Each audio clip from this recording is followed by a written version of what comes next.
ya, karena berada di garis tengah, dan kali ini kita bisa ngelihat beberapa tim yang sudah turun di area drop zone yang sama. Ternyata ada dua tim juga yang sudah mengarah ke area crossroad atau blue zone-nya sendiri. Ada dua tim, yaitu Void dan juga anak-anak dari Dewa United, dan juga ternyata Dranix ya. Oh, tiga tim ternyata. Dranix lumayan untuk mengambil di sisi sebelah kiri atas, yaitu crossroad-nya, dan pastinya udah pasti sangat-sangat ramai untuk pecah fight early-nya untuk di purgatorinya itu sendiri. Tapi kalau kita perhatikan juga ternyata ada first kill leader, dan kali ini Mal juga harus terkena knockdown. Harus terkena knockdown begitu saja, di mana seorang Bams berhasil mendapatkan 1 poin kill, sementara dari pemain Void, dari seorang Fruit yang tersisa harus juga berhasil memenangkan fight-nya, karena kita lihat satu perjuangan dari seorang Fruit akan sangat-sangat dipertanyakan, dan akhirnya inilah dia, seorang Fruit langsung di take down oleh tim Dewa Esports. Tapi kalau Dewa United pada akhirnya, kalau kita lihat juga dari Dranix sudah mulai terjatuh lagi dari seorang Jatra, menyisakan seorang Suzana yang sudah dikomandoi oleh timnya untuk menjauhi area pertempuran di area crossroad itu dia. Sini ya, yang dimana sebenarnya Dranix yang menyisakan 2 orang aja, Susana dan juga Densun yang lari ke arah motor. Hati-hati, karena di area motor sendiri tuh ada Zoom Esports harusnya yang coba untuk turun di area yang sama. Dan kali ini dengan posisi yang sudah kehilangan 2 tim, kita untuk pagi hari di area Purgatory ada Void juga, dan tadi kalau nggak salah ada satu tim, enggak dong, satu tim aja yang udah tereliminasi ya. Ya, dari Void-nya tereliminasi, dan gue nggak tahu di sisi lain kalau hitungannya Bonafide sama berarti 9 tim GRC aja ya? Apa ada satu tim lagi? Wow. Ini kenapa satu timnya goib banget gitu ya? Kemana ini, tolong ya?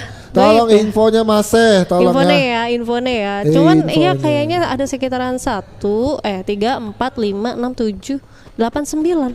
Iya 9 tim doang. 9 tim doang, nggak apa-apa ya kalau memang 9 tim doang, walaupun Bonafide sama GRC yang nggak ikut, kalau satu timnya juga nggak mau ikut, nggak apa-apa, nggak ngerugi juga, karena mereka dari 6 tim yang nggak berhasil di top 1 sampai 6-nya sendiri untuk di peringkat sebelah kiri atau papan kiri, ya menurut gua masih untung juga, mereka masih bisa main di babak play-ins gitu. Jadi nggak menutup kemungkinan mereka benar-benar ya udah tereliminasi saja, nggak bisa ikut lagi di babak play-ins. Jadi ya udah nggak masalah juga gitu. Dan ini kayaknya nggak main ses, bukan sih ses Goboba nggak ada. Ses Goboba nggak ada ya kayaknya. Iya, ses Goboba ternyata yang nggak ada. Tolong kita hubungi saja langsung Bapak Amjad nih, Bapak Amjad, ses Goboba kemana ya Bapak Amjad ya? Tolong Bapak Amjad dikonfirmasi infonya Masih, langsung DM Instagram kita ya. Oke, berarti oke nggak apa-apa ya, karena dengan adanya 9 tim aja pastinya akan memecah warna-warna yang baru untuk Purgatory kita untuk di game ketiga kita, dan kita bakal ngeliat juga area Brazil yang selalu dituruni oleh RRQ Kazu yang tidak mau merubah drop zone-nya, walaupun sebenarnya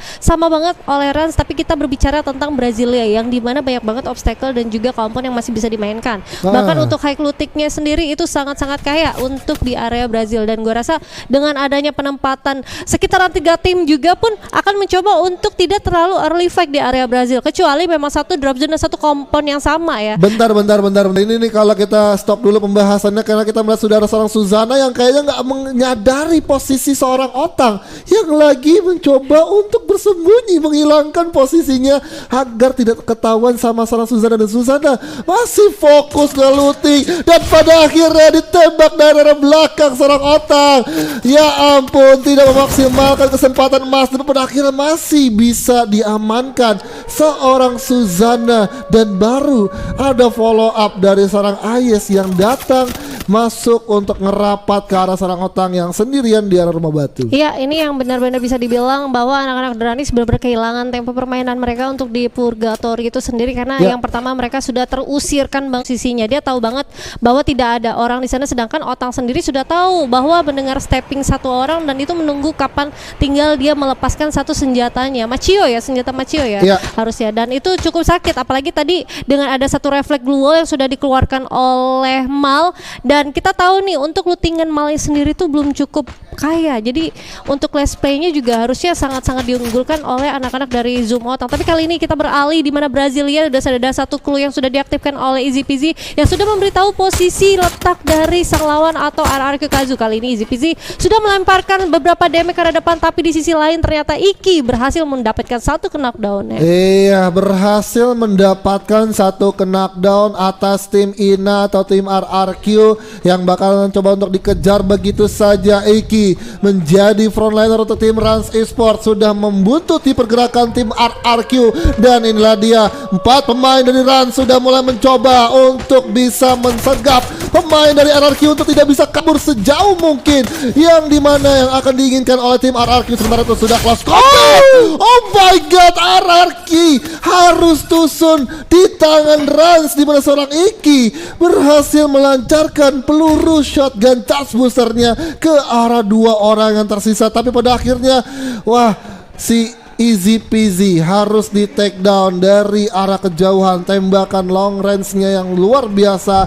Tim Dranix bisa menjatuhkan pemain racer dari tim Rans Esports. Tapi Iki dengan cepat memfollow up seorang Easy Peasy dan menghidupkan kembali untuk bermain di map Purgatory. Ya, itu ya keuntungan kalau misalkan punya koin banyak dan langsung mendapatkan vending machine yang tidak terlalu jauh dari posisinya. Tapi walaupun begitu, seenggaknya Mal sudah berhasil untuk mengantongi 1 poin eliminasinya ya kali ini dengan ada satu paraval yang memang cukup sakit, apalagi headshot harusnya tadi berhasil untuk menumbangkan Easy Peasy. Dan kali ini kalau kita berbicara tentang RRQ Kazu yang tadi sudah 2 kali untuk tereliminasi di awal atau tertusunkan, ini juga tidak akan merubah dari sisi leaderboard ya. Andaikan mereka untuk di round selanjutnya nanti tetap konsisten penuh lagi, bisa paling nggak masuk ke top 5, ini bakalan bisa ngejar sih sebenarnya. Cuman aku masih nggak tahu karena di atasnya di bawahnya RRQ itu kan masih ada First Rider, dan sedangkan tadi First Rider lumayan sudah tertumbangkan juga untuk di game sebelumnya. Tapi kali ini kalau kita melihat ada Kenzie juga yang bakal melemparkan satu connect granat dan berhasil untuk mendapatkan 1 mother, bahkan belum sempat di confirm kill-nya, tapi di sisi lain juga bakal langsung kebagi posisinya Bang Evor. Iya, sudah kembali ke posisi di mana Dewa United. Ya ampun, terlalu cepat eksekusi yang dilakukan Aura Ignis, dan pada akhirnya Dewa United tidak bisa memberikan balasan yang setimpal yang dilakukan oleh Aura Ignis ke arah tim Dewa United. 4-0 tentunya, 4 poin kill sudah diamankan secara mudah, dan kita melihat di sini berpindah lagi ke area rumah labirin di sekitaran Brasilia 13, dan tentunya kita melihat POV dari seorang Mal sudah berada di satu revival point, ditutup dengan glue wall untuk bisa menahan gempuran ataupun peluru yang dilancarkan oleh tim Rans Esports menuju ke arah Mal. Dan akhirnya ini dia sebentar lagi akan sukses untuk bisa merevive, tapi Mal kayaknya nasibnya agak sedikit malang banget karena sudah akan diapit oleh 2 tim sekaligus, di mana pemain dari Rans sudah mulai masuk, dan ini akan menjadi mara bahaya juga untuk tim Rans Esports karena tim Aura Ignis sudah berhadap-hadapan dengan mereka, dan pada akhirnya Easy Peasy akan mencoba untuk menahan terlebih dahulu. Pada akhirnya Iki terkena granat dari seorang Kenzie. Oh my god, ya ampun. Tapi lihat dari Macio ataupun Thompson yang menggunakan oleh seorang Easy Peasy berhasil memberikan damage pada akhirnya, tapi belum bisa membuahkan hasil knockdown. Lihat Rose di sini coba untuk mereset posisinya, mencoba untuk healing terlebih dahulu, dan sudah ada 1 clue yang diaktifkan, dan seorang Rama tidak boleh lagi untuk melanjutkan peperangan dari tim Aura Ignis yang sudah mengamankan 3 temannya dipulangkan ke arah lobby. Rama akan ditugaskan untuk menjadi seorang pemain terakhir yang tentunya akan mencari revival point di mana yang bisa ia gunakan untuk kembali teman-temannya hidup di map Purgatory. Dan wow, ini benar-benar sih ini timing sebenarnya menurut gua Rans juga nggak expect ya tim Aura Ignis datang revival point yang udah dilakukan oleh seorang Mal, dan Mal sendiri menjadi salah satu peranan penting dan menjadi seorang pemancing keributan dari kedua tim yang terjadi antara tim Rans dan juga Aura Ignis. Ya, setuju ya, yang dimana sebenarnya Mal tadi bertugas untuk memancing keributan lebih tepat ya. 2 tim sekaligus langsung mengarah ke dia, walaupun sebenarnya Mal memang susah banget untuk melakukan engage karena memang 1 versus everybody itu sangat-sangat tidak mungkin. Tapi balik lagi, ternyata di sisi lain juga sepertinya Rans sebenarnya nggak expect, dan juga Aura tuh udah langsung sigap aja dengan mood booster dia sudah dapetin buyahnya juga, apalagi dengan ada senjata yang cukup oke dari masing-masing player player, yaitu ada Ajax juga dan ada Amek yang memegang charger booster. Bahkan ada satu Grenadier dari seorang Kenji yang sangat-sangat luar biasa, bisa mendapatkan quest combat bersama anak-anak dari Rans Esports. Walaupun sebenarnya di sini Mal juga tidak terlalu membuang-buang waktu dia ya untuk menghidupkan temannya. Paling enggak dia ada satu callingan ke arah anak-anak Radix bahwa di area Brazil dekat garasi atau dekat halaman itu ada sekitaran 2 tim. Jadi harusnya dari Radix yang sudah berhasil dihidupkan 3 orangnya itu harusnya lebih berhati-hati lagi. Tapi kali ini kalau kita melihat tersisa 5 tim aja, dan kali ini juga Rans Esports juga harus berpulang di posisi ke-6. Ada Zoom yang masih konsisten. Zoom yang bakal mencoba untuk melawan anak-anak First Rider yang berada di depan dia, sudah mendapatkan satu obstacle batu yang cukup oke juga. Ada lagi Watchtower juga yang sudah diamankan kali ini dari Lukman yang sangat sakit banget menggunakan senjata barunya yaitu G36 yang bakal mencoba untuk menggerus ke arah depan kali ini Bang Evo. Iya, sudah menggerus ke arah depan, dan bahkan Zoom pun masih coba untuk mengkokohkan posisinya yang berada di arah open field. Tapi dari obstacle permanen tentu tidak menguntungkan untuk mereka. Tapi pada akhirnya First Rider memukul mundur mereka untuk bisa kembali masuk ke dalam safe zone selanjutnya, dan seorang Lukman akan menjadi frontliner tentunya untuk membuka jalan bagi teman-teman Zoom Esports, dan situasinya berbalik. Ini akan menjadi momen untuk Zoom Esports tertataki oleh First Rider yang sudah menunggu di area campsite. Dan kita lihat di arah kanan seorang Suzana sudah menyiapkan satu senjata pelontar yang akan coba untuk digunakan untuk menumbangkan 4 pemain dari Zoom Esports. Seorang Ayes, ngapain dia jadi cacing gaming untuk ada di arah open atau terbuka seperti itu, dan itu berbahaya banget karena dari 3 pemain atau 2 pemain dari tim Dranix yang terlihat itu sudah memantau seorang Ayes yang lagi pecicilan di arah open field. Ya, di mana ada Dranix di sini berperan yang sangat luar biasa ya, walaupun baru dihidupkan. Dengan adanya senjata yang mereka pegang langsung ngebagi posisi dari masing-masing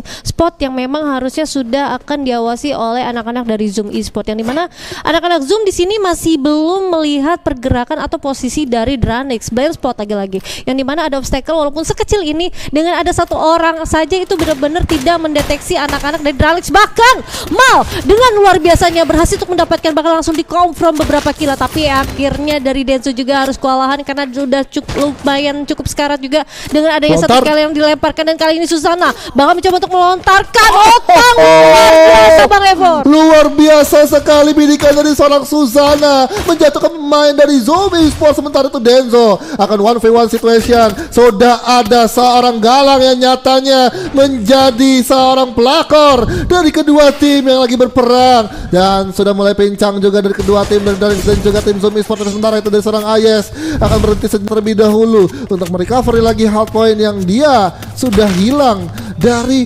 arah luar zona. Sudah tergigit banyak sekali health point yang ia miliki, dan pada akhirnya kita melihat POV dari seorang Jatra hanya bisa melakukan proning di balik box kayu, dan di depannya ada First Rider, sang tim yang memang bertengger dengan cukup enak di tengah-tengah zona, yang pastinya sudah akan mendukung tim First Rider untuk bisa menataki ke berbagai arah. 1 orang di sana sudah terlihat, ada Chrono yang di pop up untuk melakukan revive, dan pembedakannya di sini Aura Ignis akan mencoba membackstep dari seorang Jatra. Jatra ketahuan di sana, ketembak 1 hit di sana, masih belum bisa menumbangkan seorang Jatra yang menjadi last man standing. Dan pada akhirnya kita melihat pemandangan seorang Ayes mendapatkan seorang Mans dari EVOS Immortal, dan kita masih fokus dulu karena First Rider di mana seorang Diwan menggunakan senjata M4 dari bukan M14, dan pada akhirnya berhasil mendapatkan 1 poin ke knockdown. Tapi David juga ditukar untuk bisa membuka ruang gerak dari Zoom Esports untuk bisa masuk ke arah campsite, tapi terhentikan lagi oleh Diwan yang benar-benar kuat banget penjagaannya. Ya, di mana Diwan kali ini bakal mencoba untuk mengamankan area yang sangat-sangat aman harusnya, walaupun harus terbagi karena masih banyak tim-tim juga yang akan melakukan pengusiran terhadap First Rider. Tapi Diwan dengan senjata M14 ya, dan kali ini masih mencoba untuk nge-spray ke arah depan, dan apalagi ada Yue juga yang mencoba untuk komit maju ke arah depan, tapi Yue tidak bisa terlalu aman karena masih ada EVOS Zek dengan penggunaan VSS-nya yang langsung mendapatkan 1 kill point ya Bang. Aduh, EVOS Immortal sih udah sukses ya membackstep teman-teman dari First Rider, tapi pada akhirnya Abu juga harus menjadi korban selanjutnya untuk disecure, dan pada akhirnya David pun berhasil bertanding dengan menggunakan senjata karena EVOS Immortal sudah tidak punya banyak pilihan lagi, mau bersembunyi di dalam kargo. Masih ada ruang terbuka untuk Zoom Esports bisa melihat jelas posisi pemain terakhir dari EVOS Immortal. 3 tim tersisa, First Rider, Aura Ignis, Zoom Esports. Siapakah tim yang akan mendapatkan buya untuk di match ketiga kali ini? Kalau kita melihat dari First Rider sudah akan terapit oleh kedua tim, yang pada akhirnya First Rider agak sedikit bingung mau membagi vision ke arah Zoom Esports atau kita akan mengeksekusi ke tim Aura Ignis. Tapi pada akhirnya kalau kita lihat dari peruntungannya, tentu First Rider akan mencoba untuk menekan tim Zoom Esports yang lagi mencoba bersusah payah untuk masuk. Dan pada akhirnya Ayas didapatkan oleh seorang David dengan baritanya, dan inilah dia D1 masih dengan M14-nya terus menembak, melakukan spray down, dan sudah ada satu switch weapon yang dilakukan oleh David dengan penggunaan double sniper. Ini dia flash spray sudah dilemparkan, mengganggu pergerakan dari teman-teman dari Zoom Esports. Pada akhirnya di belakang sana Galang yang menjadi snap shooter dari Aura Ignis cukup mengganggu seorang David, membantu kawan-kawannya untuk mengeksekusi dari Zoom Esports. 2 orang lagi tersisa, dan pada akhirnya First Rider eksekusi di peringkat ketiga,